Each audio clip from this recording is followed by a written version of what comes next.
दोस्तों अगर आप भी यशस्वी जायसवाल को बेहतरीन खिलाड़ी मानते हैं तो इस वीडियो को लाइक जरूर कीजिएगा। दोस्तों यशस्वी जायसवाल ने शानदार पारी के बाद रोहित शर्मा के पैर छूने पर खुलासा कर ही दिया है। आखिरकार यशस्वी जायसवाल ने रोहित के पैर छूने पर क्या कहा, भावुक होकर उनके बयान का पूरा वीडियो आपको दिखाएंगे। लेकिन उससे पहले आप सभी का क्या मानना है, यशस्वी, शुभमन गिल और रिंकू सिंह में बेहतर कौन है, नीचे कमेंट करके जरूर बताइएगा। दोस्तों जो खिलाड़ी मैदान में उतरकर रन बनाते हैं ऐसे तो अनेक मिल जाते हैं, लेकिन मैदान में उतरकर इतिहास बनाने वाले केवल कुछ ही होते हैं और उनमें से एक का नाम जो हर मैच में आता है वो है दोस्तों यशस्वी जायसवाल। आपको बता दें कि भारत और इंग्लैंड की टीम के बीच में चल रही टेस्ट सीरीज का दूसरा मुकाबला विशाखापट्टनम में शुरू हो चुका है। लेकिन दोस्तों शुरू से लेकर खत्म होने तक एक खिलाड़ी जिसने सब पर भारी पड़ने का जिम्मा उठाया है ना, वो है यशस्वी जायसवाल। दोस्तों ये वो खिलाड़ी है जिसने अंतर्राष्ट्रीय टेस्ट क्रिकेट में ना अपने नाम की छाप इतनी कम उम्र में इतने बड़े तरीके से छोड़ी है कि बड़े से बड़े दिग्गज आज इन्हें सलाम ठोक रहे हैं। आपको बताएं दोस्तों कि रोहित शर्मा ने विशाखापट्टनम के मैदान में टॉस जीतकर बल्लेबाजी चुनी, लेकिन अफसोस रोहित शर्मा खुद 14 रन पर आउट हो गए, वो भी पूरी 41 गेंदें खेलकर।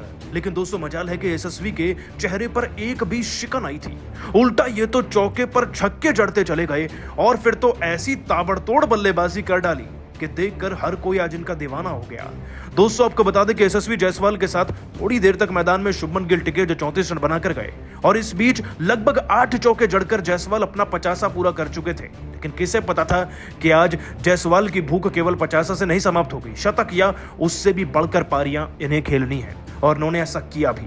धोनी के अंदाज में दोस्तों पारी के 50वें ओवर में इस खिलाड़ी ने शानदार छक्का लगाकर अपना शतक पूरा किया और इनके टेस्ट करियर का बना पहला शतक।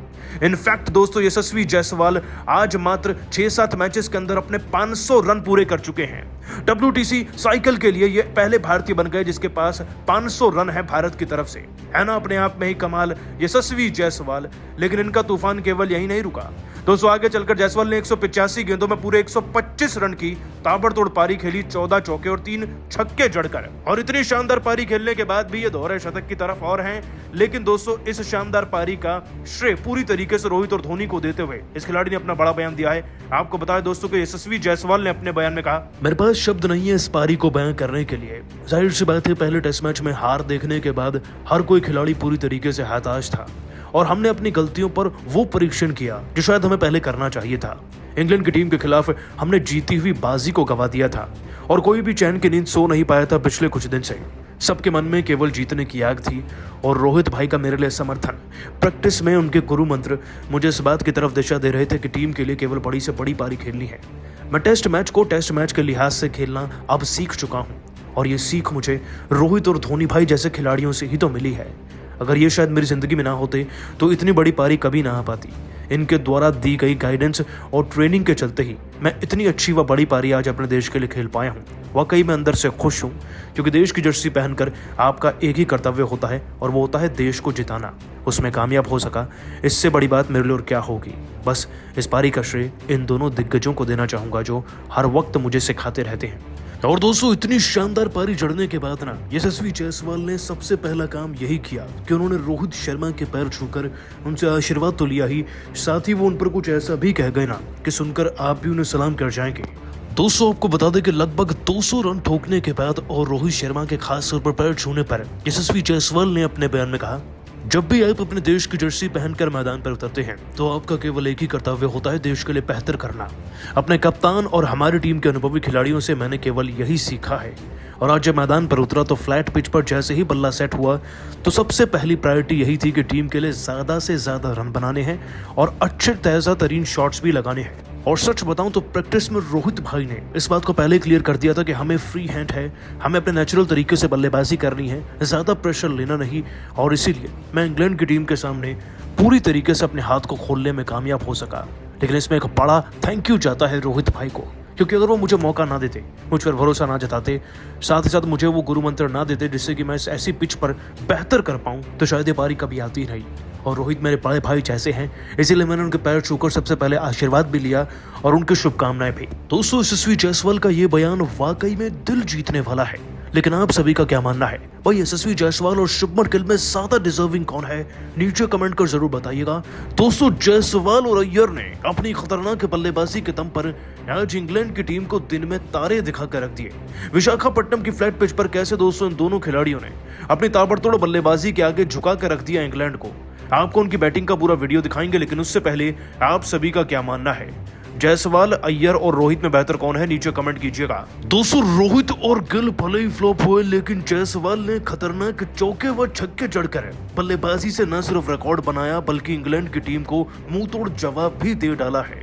जायसवाल ने ताबड़तोड़ बल्लेबाजी से इंग्लैंड की कैसे कमर तोड़ कर रख दी, उनकी बैटिंग का पूरा वीडियो आपको दिखाने जा रहे हैं। लेकिन उससे पहले आप सभी को क्या लगता है, यशस्वी जायसवाल और शुभमन गिल में बेहतर कौन है? नीचे कमेंट कर बताना बिल्कुल नहीं भूलिएगा। 200 टेस्ट सीरीज का दूसरा अध्याय आज से शुरू हो चुका है, यानी कि दूसरा मुकाबला। हमने जो पहला मुकाबला हारा था, उसके बाद विशाखापट्टनम के मैदान में जब भारतीय क्रिकेट टीम उतरी तो केवल एक बदलाव था, रजत पाटीदार की भारतीय क्रिकेट टीम में एंट्री हुई है। खैर दोस्तों, बल्लेबाजी इससे बेहतर होगी वो तो वक्त बताएगा, लेकिन फिलहाल के लिए शुरुआती दौर में कोई भी ज्यादा बड़ा बदलाव दिखा ही नहीं। अब ऐसा इसलिए क्योंकि दोस्तों रोहित शर्मा ने टॉस जीतकर बल्लेबाजी जरूर चुनी, लेकिन बल्लेबाजी में जब कप्तान खुद ही फेल होंगे तो जाहिर सी बात है बाकी टीम क्या ही कर पाएगी। दोस्तों, रोहित शर्मा जो कि जायसवाल के साथ मैदान में उतरे थे, वो उतरे तो जायसवाल के साथ लेकिन गए अकेले, वो भी इतनी जल्दी अकेले बाहर चले गए कि लंच सेशन का भी रोहित ने इंतजार नहीं किया। एक तरफ दोस्तों जायसवाल थे जिन्होंने आते ही पहले ही ओवर में 2 बैक टू बैक चौके जड़कर अपनी पारी की शुरुआत करी और ऐलान किया कि मैं मैदान पर आ चुका हूं। दोस्तों, जायसवाल ने ये रूट को चौके जड़े थे। हालांकि उसके बाद 13वें ओवर में जाकर अगली बाउंड्री लगी, वो भी जायसवाल के बल्ले से। 14वें ओवर में इसी खिलाड़ी ने शोएब बशीर को एक चौका लगाया, लेकिन यही शोएब बशीर अपने जाल में रोहित को फांसकर 14 रन पर आउट करके चले गए। लेकिन दोस्तों, जायसवाल ऐसी चट्टान बनकर खड़े थे ना भारतीय क्रिकेट टीम के आगे कि उन्हें रत्ती भर भी फर्क नहीं पड़ा।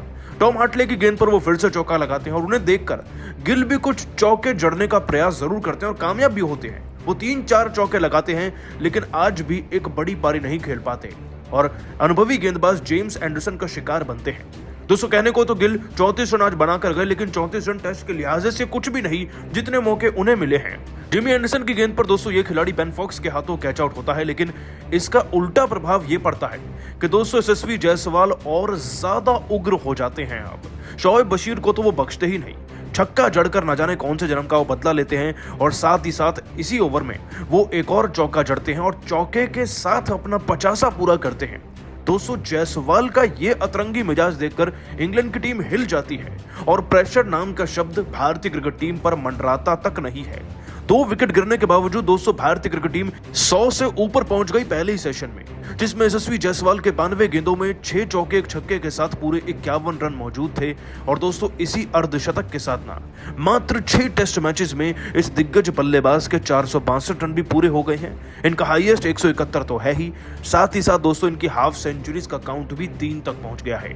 दोस्तों, ये है यशस्वी जायसवाल जो मैदान में उतरकर रिकॉर्ड पर रिकॉर्ड बना रहे हैं, और उधर है हमारे अनुभवी खिलाड़ी जिन्हें मौके पर मौके तो मिल रहे हैं, लेकिन भारत को उससे कोई फायदा नहीं हो रहा। और दोस्तों, यशस्वी जायसवाल के इसी 50 के बाद ना उनका तूफान ऐसे ही जारी रहा। इनफैक्ट अब तो यशस्वी के साथ मिलकर श्रेयस अय्यर ने भी अपनी बल्लेबाजी का दमखम दिखाना शुरू कर दिया था। दोस्तों, एक तरफा जायसवाल 70 रन बना चुके थे, उधर श्रेयस अय्यर भी 20 रन बनाकर दूसरे सेशन में भारतीय क्रिकेट टीम को 140 के ऊपर ले जा चुके थे। यानी कि ये तो कंफर्म था कि स्कोरबोर्ड पर 200 या उससे ज्यादा रन बनेंगे ही बनेंगे। और दोस्तों, विशाखापट्टनम की पिच वैसे भी बल्लेबाजी के लिए बनी है, तो कहना पड़ेगा कि शुरुआती दौर में ना बल्लेबाजों ने निराश नहीं बल्कि खुशी किया है। दोस्तों, आप सभी जायसवाल और अय्यर की इस ताबड़तोड़ बल्लेबाजी को 10 में से कितने नंबर देंगे? नीचे कमेंट करके बताइएगा। दोस्तों, दूसरे टेस्ट मैच की शुरुआत में ही अभी चंद रन बना ही नहीं थे कि रोहित शर्मा ने बल्ले से एक ऐसी भयानक गलती कर दी जिसके बाद वो बीच मैदान में ही रो पड़े, भावुक हो गए, टूट के बिखर गए। दोस्तों, रोहित की इस गलती को देख कर ना उनकी वाइफ रितिका के साथ साथ सरफराज खान से लेकर सभी खिलाड़ी दंग दिखे थे। रोहित की इस गलती का वीडियो आपको दिखाने जा रहे हैं, लेकिन उससे पहले आप सभी का क्या मानना है? रोहित शर्मा और विराट कोहली में बेहतर कौन है? नीचे कमेंट कर बताना बिल्कुल नहीं भूलिएगा। दोस्तों, पहले टेस्ट मैच को या फिर यूं कहिए कि जीती हुई बाजी को हारने के बाद भारतीय क्रिकेट टीम एक जीत तलाशने के लिए अब दूसरे टेस्ट मैच के लिए विशाखापट्टनम के मैदान में उतर चुकी है। Doctor YS Rajasekhar Reddy stadium में यह मुकाबला खेला जा रहा है, जहां दोस्तों भारतीय क्रिकेट टीम ने टॉस जीतकर पहले बल्लेबाजी का निर्णय लिया। और जैसे कि हम सभी जानते हैं कि भारतीय क्रिकेट टीम में किसी एक नए खिलाड़ी को तो आना ही था, तो वो जगह सरफराज को ना मिलकर के रजत पाटीदार को मिली है। खैर दोस्तों, प्लेइंग 11 की बात तो हो गई, लेकिन प्लेइंग 11 के कप्तान ही जब ठीक ना हो तो सवाल तो उठने बनते ही हैं। सबसे पहले दोस्तों आपको ये बता दें कि भारत की सलामी जोड़ी को संभालने के लिए रोहित और यशस्वी जायसवाल मैदान पर आ रहे हैं, इस बात में कोई शक नहीं, और दोनों अच्छे बल्लेबाज भी हैं।